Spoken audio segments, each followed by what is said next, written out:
Hello friends, আজকে আমরা কলকাতার নিউ টাউনে অবস্থিত ইকো পার্ক দেখতে যাচ্ছি।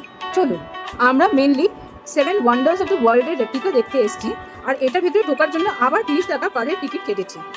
প্রথমে ঢুকেই পিরামিড দেখলাম, ইজিপ্টের বিশাল বড় বড় পিরামিডের রেপ্লিকা।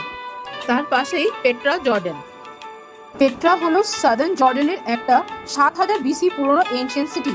তারপর দেখলাম ক্রাইস্ট দ্য রিডিমার স্ট্যাচুর রেপ্লিকা। তার পাশেই আছে মোয়ায় স্টোন স্ট্যাচুর রেপ্লিকা। অরিজিনালি এইগুলো পলিনেশিয়া আইল্যান্ডে অবস্থিত।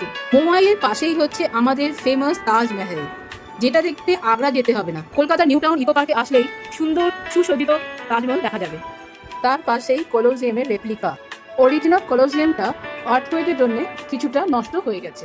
এই ধ্বংসস্তূপকে খুব সুন্দর করে কনস্ট্রাক্ট করেছে ইকো পার্কে, দেখতে খুবই সুন্দর লাগে। কলোজিয়ামের পাশে great wall of China. Thanks for watching.